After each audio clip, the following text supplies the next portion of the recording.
My name is Bart Herbison, Executive Director of the Nashville Songwriters Association.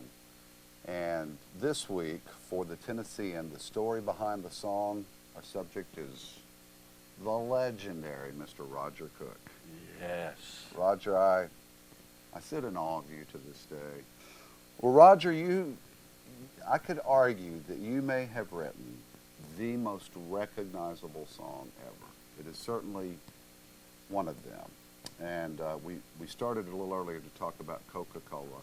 The song is I'd Like to Teach the World to Sing. Talk about the song and how it became a commercial, and another commercial, and another commercial. Well, I co-wrote the song, of course. Right. I'd like to have written it all. I'd be so much more wealthy. But no, yes, well, it was just another jingle session with a brand new catchphrase. It's the real thing. And they asked for it, did we have any tunes, we could build an idea around? And we had this tune. We'd had it left over from a real dog of a record with a terrible lyric, but we had this good tune. We sang the tune to them. They said, yeah, that's a nice tune. And then we came up with the idea of, I'd like to teach the world to sing. But it was a 60-second jingle, and we got paid for it, and that was that.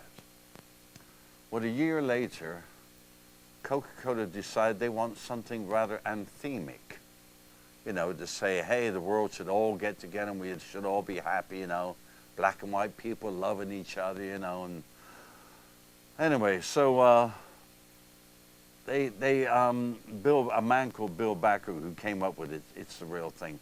He played this to the Coca-Cola people, and they loved it, and they decided they were going to do this big commercial around it. So they have all these kids from the embassy, and they put them on a hillside in London, and it rained for 4 days. They tried to get shots going, but it just rained. In the end, the ad guy who was doing all the filming, the producer, said, let's take this somewhere else. So they went to Rome, where there was, again, a bunch of embassies and a load of kids. First day out filming, it rained all day.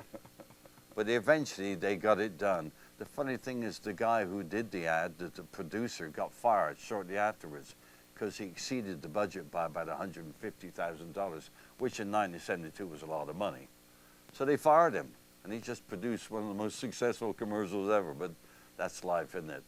And then suddenly Coca-Cola, the bottling plant, started getting hundreds of thousands of bloody letters in, saying, where can we find the sheet music? Is there a record? Can we buy the song in any shape or form?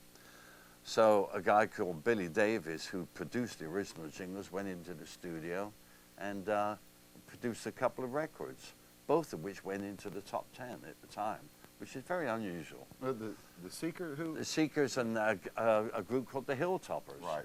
They both ran up the charts together, and the Seekers beat them to it. They got further up the charts.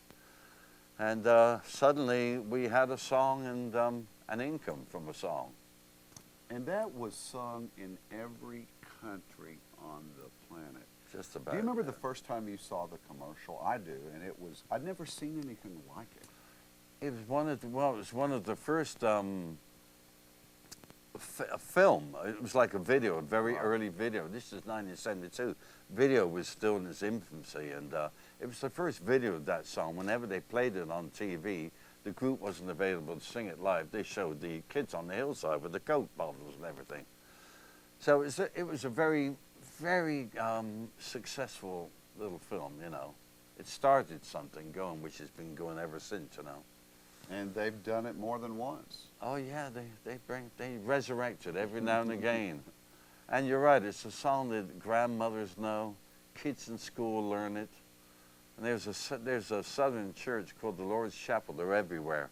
And they sing the words of Amazing Grace to the tune of I'd Like to Teach the World to Sing. Let's do a little bit of it a cappella. It's just the most recognizable. And you know what, Roger? The song's very uplifting. Don't you think? Yeah. Well, I've spent the money, so I've learned to love it. So we'll end with a little a cappella rendition of it. This week for the Tennessean, the story behind the song, Mr. Roger Cook with I'd Like to Teach the World to Sing. First verse. I'd like to buy the world a home and furnish it with love. Grow apple trees and honey bees and snow-white turtle doves. I'd like to see the world for once all standing hand in hand and hear them echo through the hills for peace throughout the land. And I'd like to teach the world to sing in perfect harmony. I'd like to hold it in my arms and keep it company. It's the real thing. Coke is in the back of your mind, what you hoping.